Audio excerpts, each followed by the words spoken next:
Soy César González, escritor, cineasta de origen villero. El primer libro que recuerdo haber leído es Relato de un náufrago, de Gabriel García Márquez, que lo tenía la madre de Damián, un amigo, en su casa. Lo agarré y lo leí a los 9 años. Mi lugar preferido para escribir es el que hay. Me arreglo donde sea. Y mientras escribo no me puede faltar tabaco. Me hubiera gustado ser el Capitán Ahab, Moby Dick. Y la literatura en mi vida es uno de mis pasatiempos favoritos junto con el cine.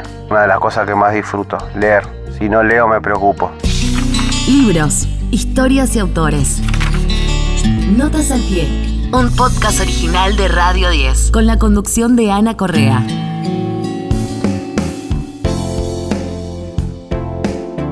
César, ¿a qué huele el encierro?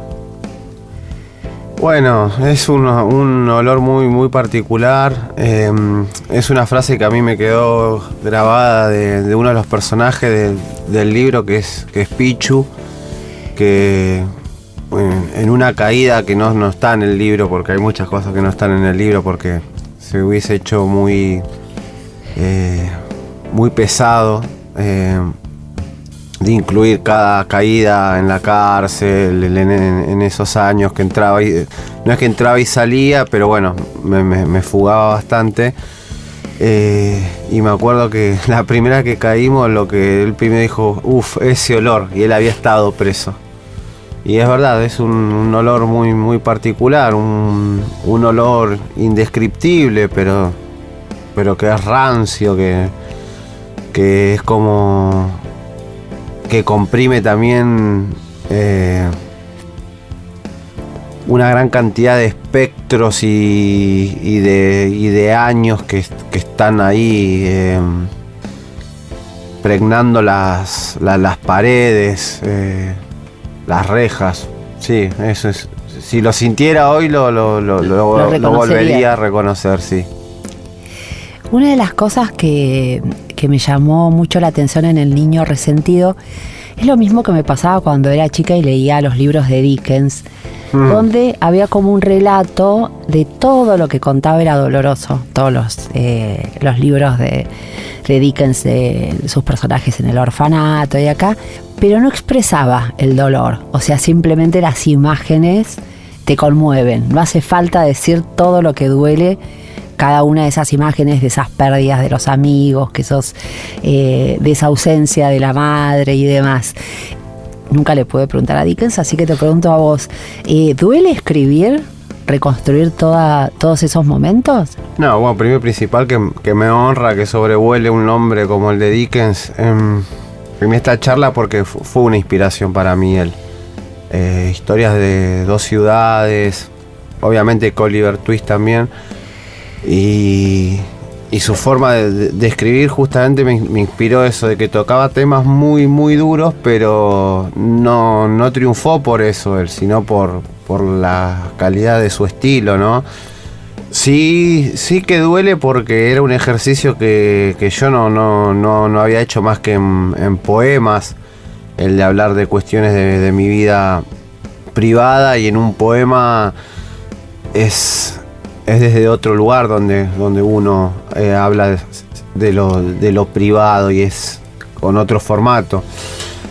La verdad que acá, obviamente que los recuerdos siempre estaban, pero bueno, acá había que traducirlos, ¿no? a palabra escrita, y no fue fácil,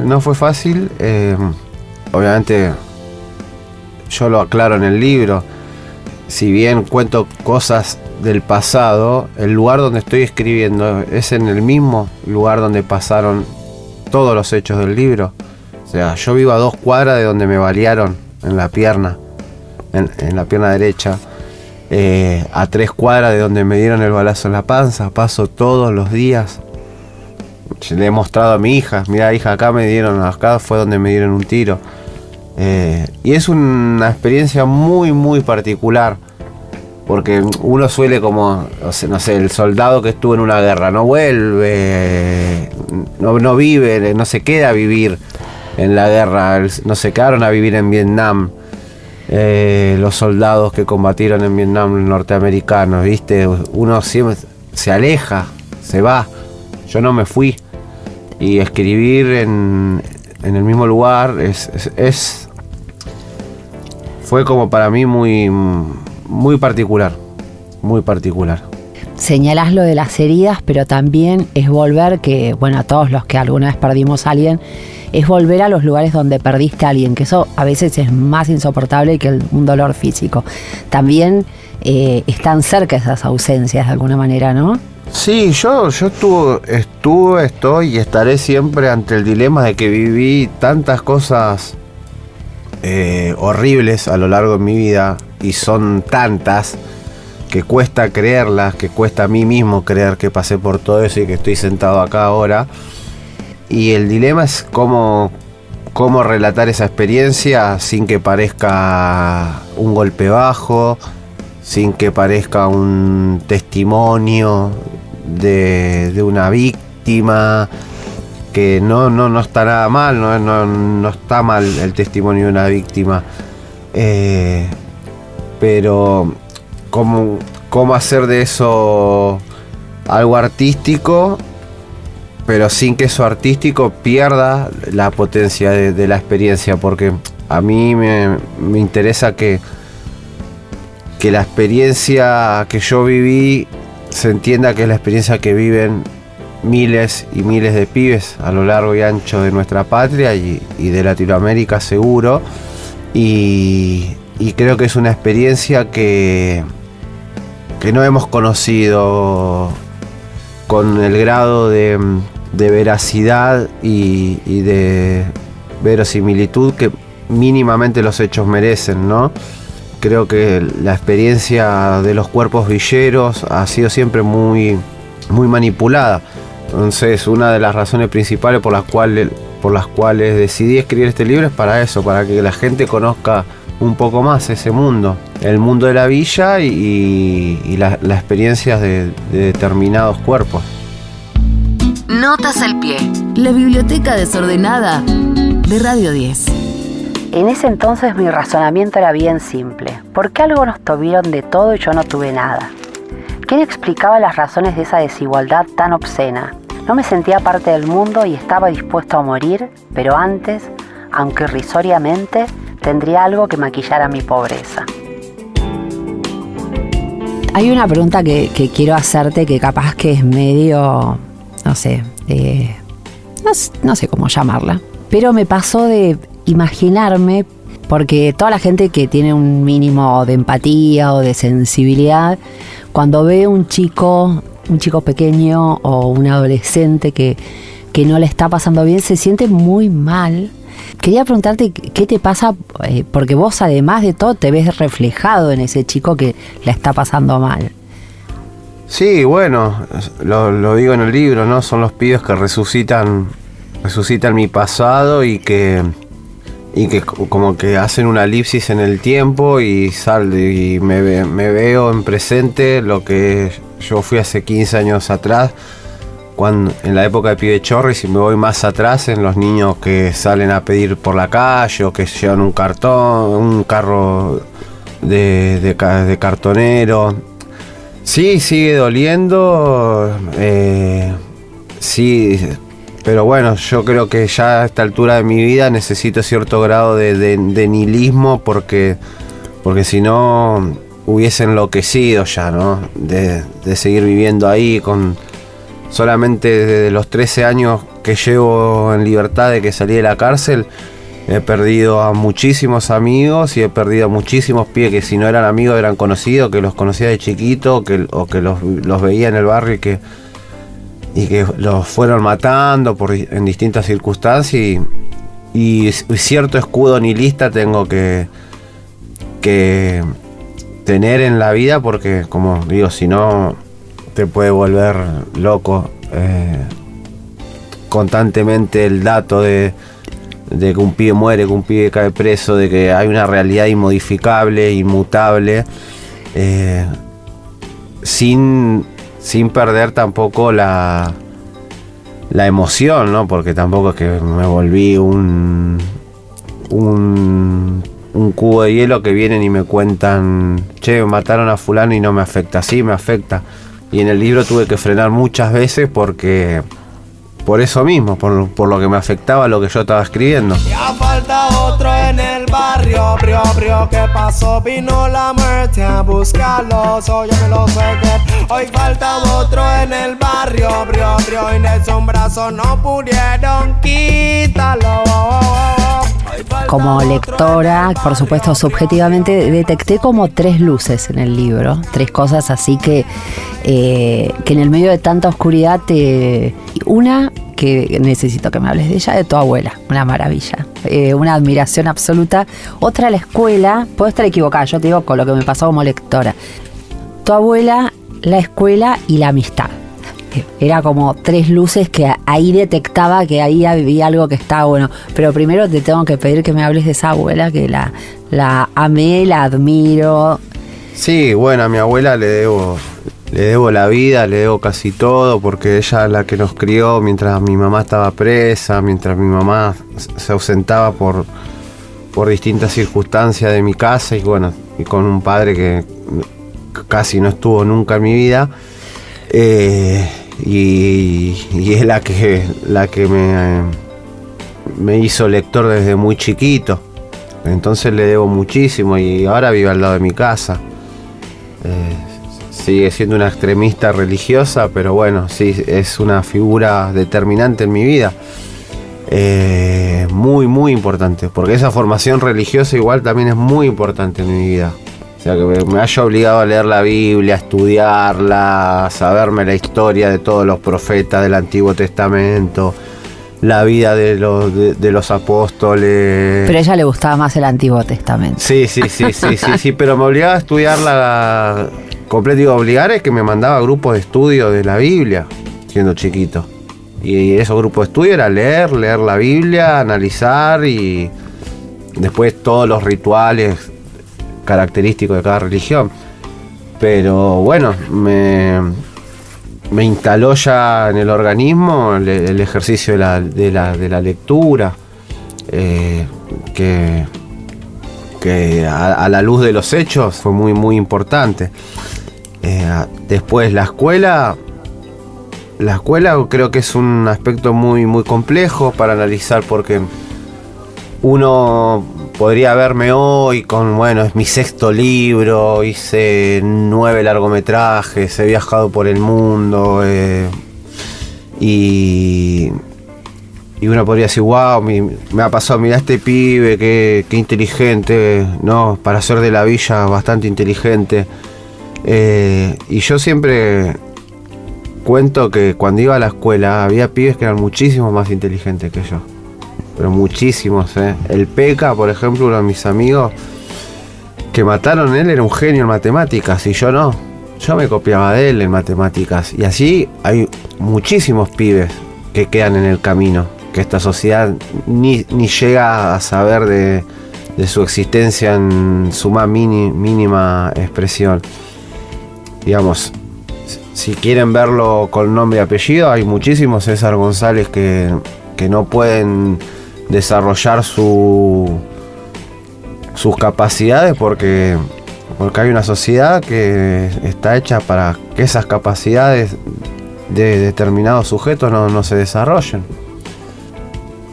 Así que digo, ahí la escuela tiene esa complejidad, porque yo iba igual, yo no faltaba, no repetía, estudiaba y todo, pero a la vez no sirvió como contención.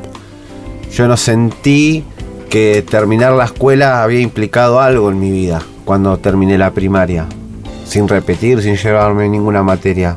Para nada, no sentí que era un progreso, ni que eso...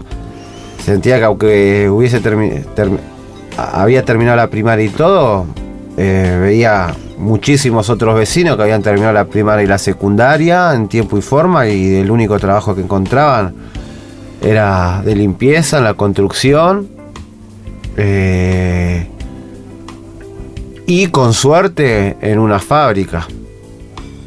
Entonces no sentía que la escuela me iba a servir para progresar como quería progresar en ese entonces que como cualquier persona de clase media quiere progresar, tener su auto, tener su casa, poder irse de vacaciones. Yo sabía que eso nunca lo iba a lograr, por más que estudie, porque sabía intuitivamente que es una de las cosas que más me importa del libro que se note, que yo ya intuía que la sociedad estaba mal, no le sabía poner nombre. Después, con el paso de los años, la experiencia carcelaria, el estudio y la lectura de libros más en ese orden, ¿no? De libros de filosofía, sociología, antropología, ciencias políticas, ahí uno puede empezar a ponerle nombre a eso que yo intuía. O sea, no era tampoco tan difícil. No, yo doy la imagen de la carne que se paseaba sobre el hocico de unos perros hambrientos. Digamos que hay una avenida pasando al costado de la villa por donde vos ibas a pasar Mercedes-Benz, Alfa Romeo, cuando vos no tenías ni para comer en ese entonces, ¿no? Cuando yo era muy chico. O a 5 cuadras un barrio residencial, o a 3 cuadras un colegio privado. Y uno lo veía y intuía, decía, ¿por qué ellos sí tienen todo eso y yo no? ¿Qué hicieron tan diferente? O sea, no les veo ni un brazo más, ni veo que la cabeza sea más grande para que tengan un volumen cerebral más grande. Digamos, ¿qué hicieron esos nenes para que yo esté con un carro juntando cartones y ellos subiéndose al auto que los fue a buscar los padres a la salida de la escuela? ¿Qué hice yo para merecer esa injusticia y qué hicieron ellos para merecer ese bienestar? Yo ya lo intuía, ya me lo preguntaba, así como de una forma muy primitiva, si se quiere, pero yo ya entendía que había una sociedad de clase y que nosotros habíamos nacido en un lugar donde nunca íbamos a tener eso, salvo grandes excepciones que te las trae solamente un oficio, que es el fútbol. De la única forma que un villero puede saltar el cerco de su clase social, de su progreso, es siendo jugador de fútbol. Después está el albañil que 30 años trabajando para endeudarse y sacar un 0 kilómetro a crédito, como mucho. Eso hace 10 años atrás, hoy en día es llegar a fin de mes. Un Aleph de Libros hecho podcast. Notas al pie, en Radio 10. César González nació en la Villa Carlos Gardel, en el oeste del conurbano bonaerense. Es escritor, poeta, cineasta y productor musical. Algunos de sus libros son La venganza del cordero atado, Crónica de una libertad condicional y El fetichismo de la marginalidad. Como productor audiovisual hizo videoclips, cortos y largometrajes y documentales, entre ellos Diciembre, junto al periodista Alejandro Berkovich. En Instagram es @César_González_cine. Notas al pie. Notas al pie. Más que 7 locos detrás de un gran libro. Y mientras hablas, usás el nosotros todo el tiempo, y ahí viene la parte de la amistad. Tu mamá no estaba en todo el día en tu casa y tu abuela tampoco, las dos por distintas razones, digamos. Tu madre tuvo ausencias así esporádicas y tu abuela trabajaba todo el día. Uh-huh. Tu mundo eran tus hermanos, tus hermanas, pero sobre todo tus amigos, ¿no? Sí, sin duda. Es que éramos colegas y camaradas de las mismas injusticias, de las mismas ausencias. Compartíamos sin que lo verbalicemos, ¿no? Porque nadie llegaba a la esquina y decía, che, en tu casa también se están cagando de hambre, en tu casa también pasa esto. No, ya lo sabíamos. No hacía falta explicarlo. Y como digo, la calle era el cielo. Las casas eran el infierno, nadie quería estar ahí adentro. Por el nivel de hacinamiento, por el espacio mismo tan reducido, las casas eran bien enanas en esa época. Bueno, como son las casas de las villas que quedan todavía muchísimas en nuestro país. Y bueno, era una forma de salirse de ese lugar de angustia. Era salir a divertirse. Era una forma de divertirse con el medio del subdesarrollo, ¿no? muy importante para resistir, digamos, porque en soledad, nada, sería total. Hay nenes que viven en soledad igual en las villas y son más retraídos al introspectivo. Yo desde muy chiquito me quería ir a la calle porque no quería estar en mi casa. Tampoco había nadie que me detenga, porque como bien decía, mi abuela no estaba, mi mamá tampoco, entonces me iba. Con mi hermano, Leo, siempre. Hay dos momentos del libro donde vos sí expresás un dolor grande, que es uno es con la pérdida de uno de los amigos y otro, más allá de que relatás cosas súper dolorosas, súper fuertes, objetivamente, o sea, porque heridas, pérdidas y todo eso, pero como que lo que vos no soportabas es cuando tu mamá te decía sos igual que tu papá. Sí, como la herida más grande a mi ego. Siempre lo fue. La última que me lo dijo, igual me lo dijo una vez más siendo grande. Yo ya había salido de la cárcel, ya era escritor, yo ya estaba muy orgulloso y me lo dijo una vez. Y me volvió a herir y me volvió a ofender. Y porque sí, primero lo explico bien en el libro, porque era parecerme a alguien que era casi un monstruo. Le pegaba siendo 10 años más grande que ella, por nosotros no hacía nada, entonces, ¿cómo me voy a parecer a eso? Por eso sí, era una herida insoportable para mí. Sin embargo, le terminás dedicando también el libro a tu papá. Sí, porque no estaría en contra de lo que pienso, de mi militancia política, si yo individualizo y aíslo a los sujetos de sus condiciones materiales. Mi papá también nació en una villa y el padre de él, mi abuelo paterno, nació en una villa. Ninguno terminó ni la primaria. Entonces, digo, bueno, si hubiese tenido un papá que tenía otro estatus socioeconómico y era un adicto por elección y hubiese tenido un poco más de complejidad el asunto. Hoy a la distancia también, los años, que corra el tiempo, ¿viste? Te ayuda a mirar las cosas con un poco más de... creo que la distancia de por sí da un poco más de sabiduría, por decirlo de alguna manera. Y lo veo así. Digo, le doy esa oportunidad, ¿no? Digo, bueno, a ver, también las condiciones materiales desencadenan todos estos infiernos. Entonces, ¿cómo no sé si perdonar, pero sí que lo indulto, ponele.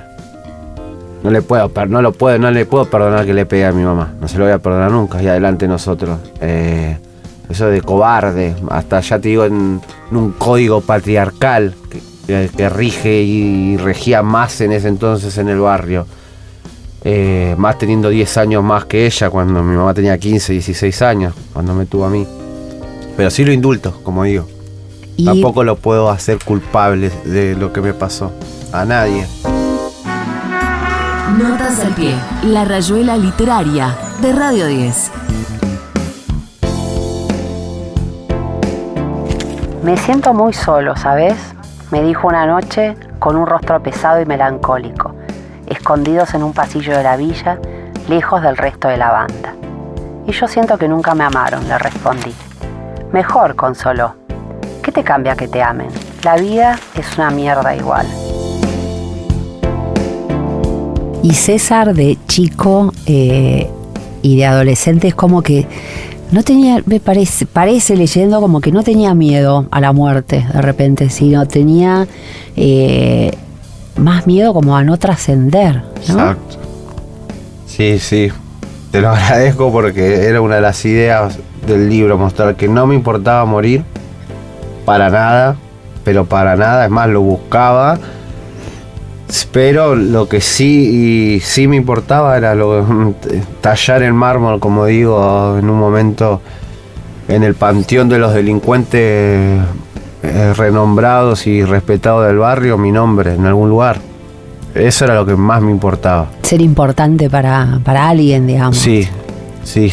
Y en mi barrio en ese entonces, hoy ya no, pero en ese entonces eran próceres los pibes chorros, los que robaban cosas serias, ¿no? Digamos, un banco, que se metían a un country, a un camión blindado, alguna financiera. Para nosotros eran próceres.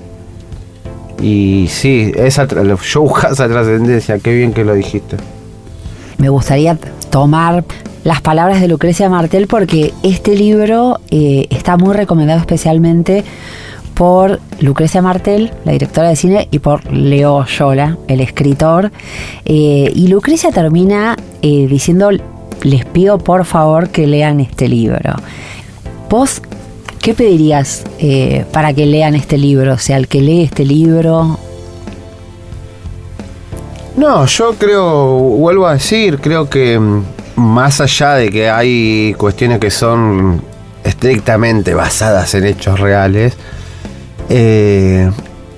no es solamente un individuo, o sea, la decisión de la primera persona es la primera persona que nunca está a mi nombre, porque yo siento que muchos pibes pueden decir: este es mi libro, también, esta es mi vida o esta es mi autobiografía. Es para que, un poco lo que dice Lucrecia, para ver si vamos a algún lugar que no sea la guerra. Fíjate los candidatos todos en campaña ahora con la seguridad. No hay ninguno que proponga algo que no sea represión, que no sea bajar la edad de imputabilidad, que sean discursos que ya escuchamos, soluciones que ya vimos que no funcionaron. Y si ese libro puede servir para ablandar un poco la dureza que tiene la sociedad a la hora de pensar en los pibes de las villas, me voy a considerar pero más que satisfecho con ablandar una molécula de esa dureza colectiva reinante, ¿no?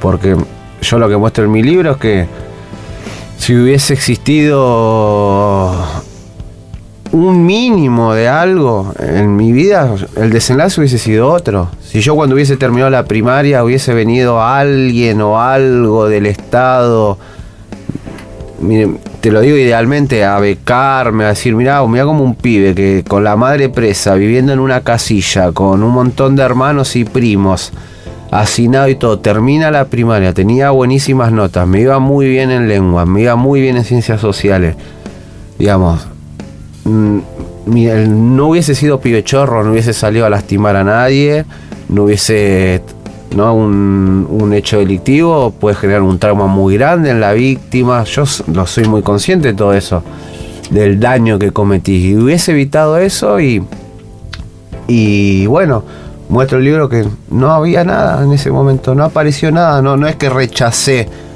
en ese momento oportunidades, no se me presentaron. Entonces, que la sociedad entienda eso, ¿viste? Aparte, como te digo, te muestran la mesa, te muestran la comida, te muestran los cubiertos, te muestran todo, pero te dicen: vos no estás invitado, vos no podés comer lo mismo. ¿Me entendés? Vos sos como mucho el mozo. ¿Y por qué? Y la verdad que yo elegí decir las cosas que en estos temas son más tabú, y creo que por eso mismo también me dieron lugar, porque todo el mundo que comete un delito se resarce de una forma muy moralista, o a través de la religión, o pidiendo perdón todo el tiempo, ¿viste? Nunca puedes hablar de la sociedad porque te estarías como desligando, no queriendo hacerte cargo. Yo me estoy recontra haciendo cargo desde el minuto 1 de lo que hice. No es que digo: ay, no, fui detenido justamente. No, fui preso recontra justamente. Fue justo, o sea, pagué. Yo los delitos que cometí los pagué. Ojalá todos los que cometen delitos de otras clases sociales pagaran. Pagan siempre los pobres que cometen delitos. Digo, yo elegí el camino de decir las cosas crudas, o como se quiera llamar, y justamente por eso creo que llamé la atención. Lo digo porque me vino a la cabeza una pregunta que me hizo un adolescente el otro día en una escuela que fui a dar una charla y que me invitaron.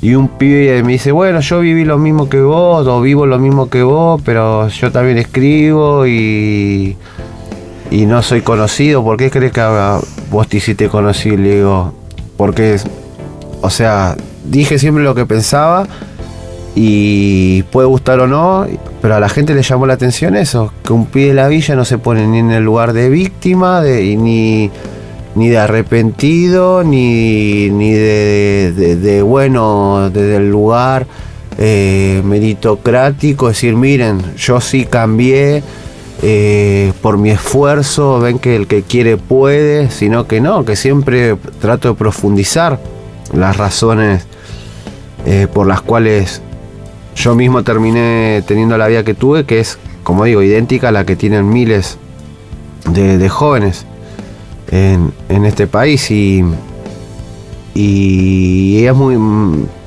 creo que nada, sigue habiendo igual un lugar vacío que ojalá este libro lo empiece a llenar, que es que haya más libros de esas experiencias contadas por sus protagonistas y no siempre por tutores, especialistas,